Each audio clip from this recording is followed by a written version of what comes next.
కుర్మల చేతికి వంశపారంపర్యంగా రావడం జరిగింది. ఇది ఈనాటికి కూడా ఇది ఒక విరాజు జిల్లుతూ ఉంది.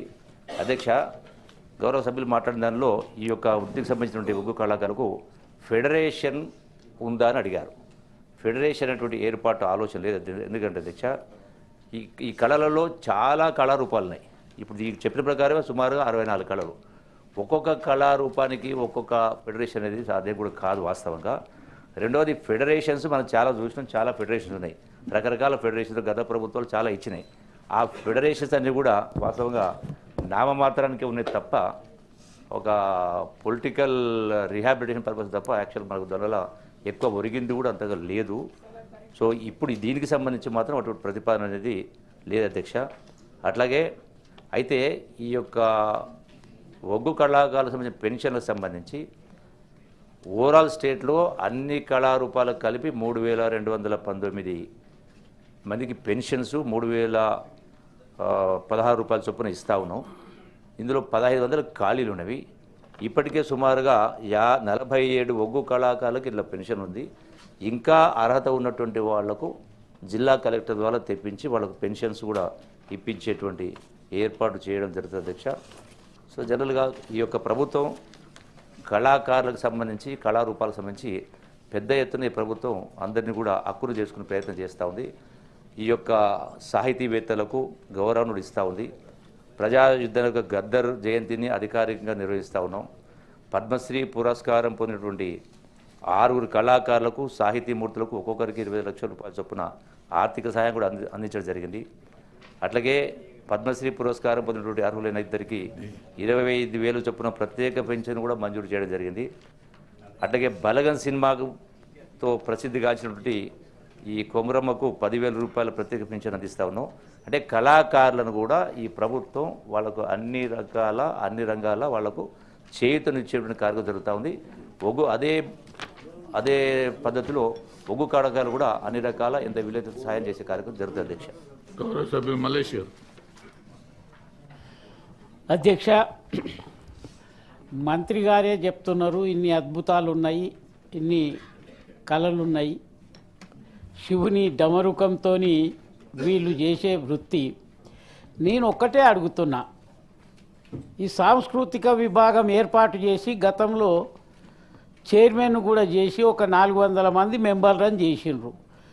అందులో కనీసం ఒక 100 మంది మెంబర్లనన్నా ఈ ఒగ్గు కళాకారులు ప్రభుత్వం ఎక్కడ ప్రోగ్రాం చేసినా ఒగ్గు కళాకారులు కావాలి, డోళ్ళు కావాలి, కొట్టాలి. మరి వాళ్ళకు కూడా కొద్దిగా ఎంప్లాయ్మెంట్ చేస్తే బాగుంటుంది కదా. అదన్న ఒక మాట మాకు మంత్రి గారు, మా కృష్ణారావు అన్న ఇక్కడనే ఉన్నారు, కొద్దిగా మాకు సభాముఖంగా చేస్తే మా వాళ్ళు కూడా కొద్దిగా హర్షిస్తారు అని చెప్పి మా కృష్ణారావు అన్నకు వేడుకుంటున్నాం. ఆనరబుల్ మినిస్టర్ గారు, ఇప్పుడు కళాభారతి అనేటువంటిది ఒక ఫెడరేషన్ ఉంది. Federation are corporation what ever it may be. దాంట్లోనే అన్ని కళాకారులకు ఇస్తున్నారు. మరి దాంట్లో వాళ్ళది కూడా ఉందా, లేకపోతే చేర్చండి. దీనికి సంబంధించి కూడా సమీక్ష చేసి డెఫినెట్గా వాళ్ళకు కూడా న్యాయం చేసే కార్యక్రమం చేయడం జరుగుతుంది. ఓకే, సమీక్ష చేసి. నా క్వశ్చన్ నెంబర్ 4264 శంకర్ రాజు గారు. Honourable minister.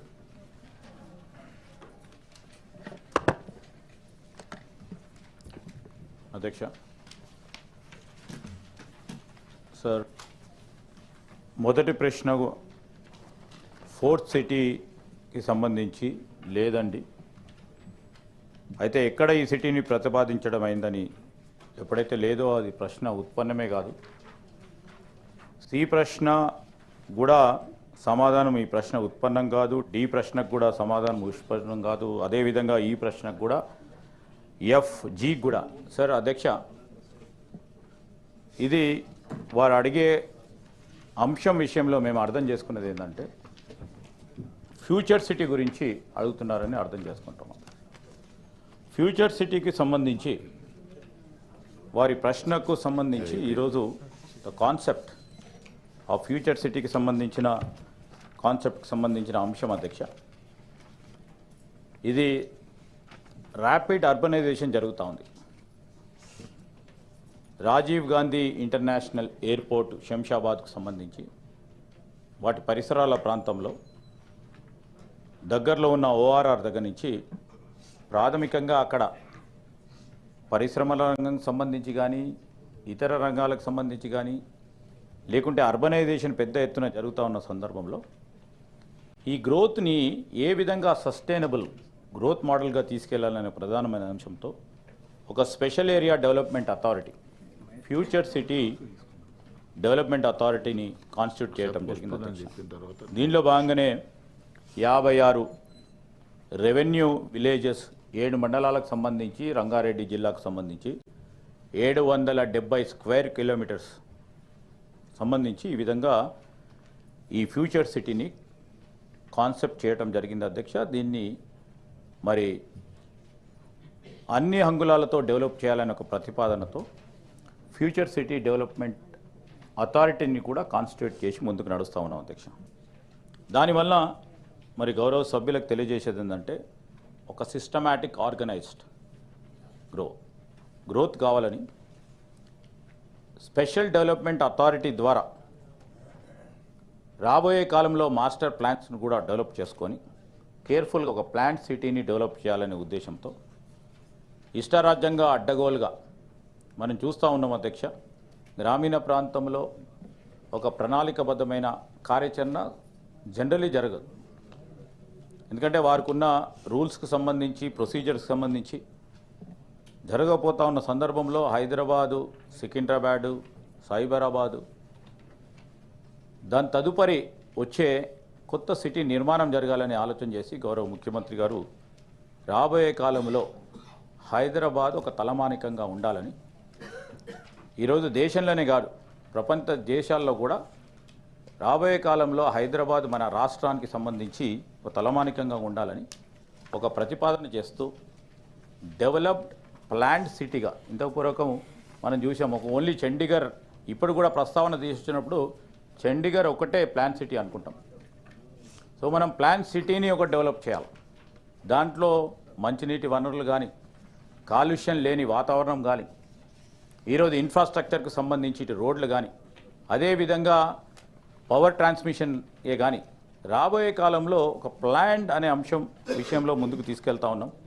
అదేవిధంగా ఆర్థిక వ్యవస్థను కూడా పటిష్టం చేయడానికి ఎకనామిక్ గ్రోత్ తీసుకురావాలని తద్వారా అక్కడ పెద్ద ఎత్తున ఉపాధి కల్పించాలి, జాబ్ క్రియేషన్ చేయాలని ఒక ప్రతిపాదనతో ఆలోచన చేసి ముందుకెళ్తా ఉన్నాం అధ్యక్ష.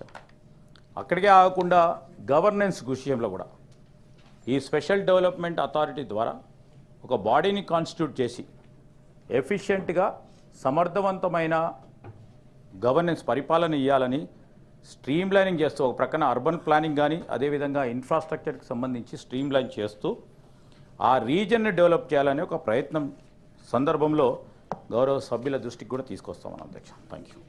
Honourable member.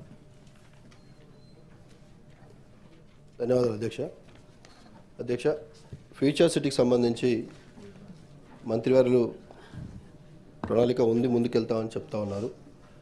దానికి సంబంధించిన ఇప్పటివరకు ఏమైనా ల్యాండ్ అక్విజిషన్ చేశారా? చేస్తే ఎన్ని ఎకరాలు చేశారు? చేసిన ల్యాండ్కు రైతులకు ఏమైనా కాంపన్సేషన్ ఏ విధంగా ఇచ్చారు? అక్కడ ఒకటి నడుస్తూ ఉంది అధ్యక్ష. సార్ చెప్తా ఉంటే ఫ్యూచర్ సిటీ అని, కానీ అందరూ 4th సిటీ అంటున్నారు, 4 బ్రదర్స్ సిటీ అంటున్నారు. పేపర్లలో వస్తూ ఉన్నాయి, ప్రజల నాడులో వింటూ ఉన్నాం. సార్ నేను పేరు తీసుకోలేదు సార్, శ్రీధర్ బాబు సార్ పేరు తీసుకోలేదు, నేను పేరు తీసుకోలేదు సార్. మన రాజుగారు అన్వాంటెడ్ కామెంట్స్ చేయకండి. అటువంటి ఏమైనా ఉంటే I will delete dum from the records.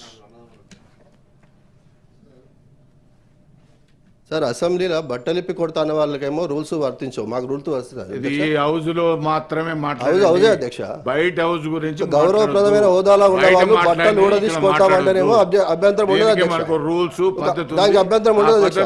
ఎవరి పేరు తీసుకోకుండా మాట్లాడితే అభ్యంతరం ఏంటి అధ్యక్ష?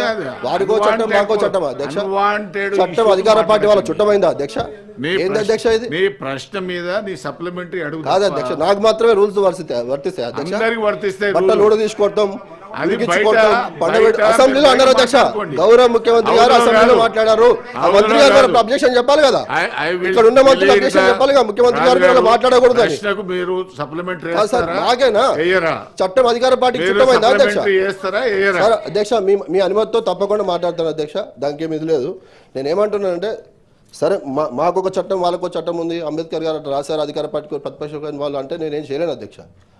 మరి ఇక వారు అదే సభలో మనం మరి వారు మాట్లాడి వారు కూడా ఉన్నారు పెద్దలు, వారు అంటే నాకు చాలా గౌరవం అధ్యక్ష. Please. చూసిన ఇంకా అదే చెప్పబోతున్నాను ఇంకా మా ఇంకా మాట్లాడుతున్నాను 10 ఏళ్ళు చూసామని అధ్యక్ష. ఇబ్రహీంపట్నంలో సంబంధించి వారు కూడా అక్కడ ప్రాతినిధ్యం ఇచ్చారు పార్లమెంట్ సభ్యులుగా. ఇప్పుడు సరే ఫ్యూచర్ సీటా, ఫోర్త్ సీటా, ఫార్మాసిటీ అధ్యక్ష.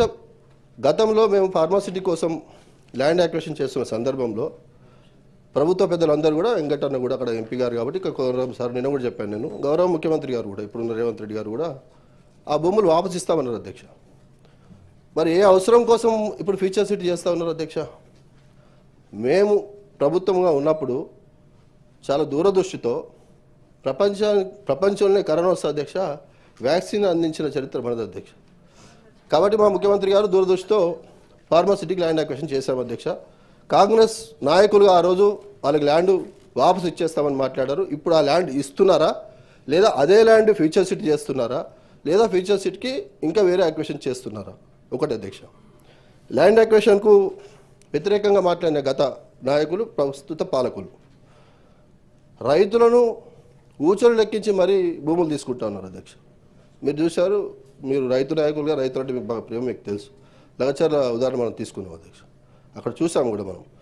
కాబట్టి నేను అవన్నీ ప్రస్తావించకుండా నేను మంత్రి గారిని అడిగేది ఏంటంటే, మీరు ఇప్పటి వరకు ఫ్యూచర్ సిటీకి సంబంధించి అధ్యక్ష అక్కడ రోడ్లు వేస్తూ ఉన్నారు, పెద్ద పెద్ద నేనంటేనేమో కాంట్రవర్సీ చేస్తూ ఉన్నారు, కార్లు తిరుగుతూ ఉన్నాయి, రియల్ ఎస్టేట్ బ్రోకర్లు తిరుగుతూ ఉన్నారు, అక్కడ అసైన్ ల్యాండ్ తక్కువ రేటుకి తీసుకుంటూ ఉన్నారు, ఒక విమర్శ వస్తూ ఉంది అధ్యక్ష. దానికి సమాధానం చెప్పాల్సింది విజ్ఞప్తి చేస్తాం. Honorable Minister. ఆ గౌరవ శాసన మండలి సభ్యులు రాజు గారు తప్పకుండా మేము కూడా కోరుతా ఉన్నాం అధ్యక్ష, వారు శాసనసభలో అక్కడ ఉండాలని. సో ఆ సందర్భంలో అక్కడికి వచ్చినప్పుడు ఖచ్చితంగా కూడా సమాధానం ఆ విధంగా చెప్తాం. మరి వారి నాయకులు అందరూ కూడా మొన్న కూడా వారు టికెట్ అడిగినట్టు తెలుసు కానీ మాకు వారి శాసన మండలిలో సార్ అధ్యక్ష, ఇది పెద్దల సభ అధ్యక్ష, ఆదర్శనీయంగా ఉండాలని మేమందరం కూడా సభకు సంబంధించిన సభ్యులుగా శాసన మండలిలో ఒక సిస్టమేటిక్గా మీ ఆధ్వర్యంలో ప్రశ్నకు సమాధానం దొరికే విధంగా మీరు సభను నడిపిస్తూ ఉన్నారు అధ్యక్ష. సార్ డెఫినెట్లీ వారు అన్న 2 పదాలకు సంబంధించి వారు వాపసు తీసుకున్నారు కనుక అదేవిధంగా మరి చైర్మన్ గారు దాన్ని కవిత గారు రికార్డ్స్ మీరు సీనియర్ సభ్యులు, మీరు అలా రన్నింగ్ కామెంట్ చేయడం బాగుండదు. No, that is not the way. పెద్దల సభ ఆ విధమైన గౌరవం ఉండాలి, గౌరవం ఉండే కార్యక్రమం. నేను ఏం చెప్తా ఉన్నాను అధ్యక్ష, దాన్ని సంతోషపడవా ఒకటి మీ అందరూ మీరు పెద్దల సభ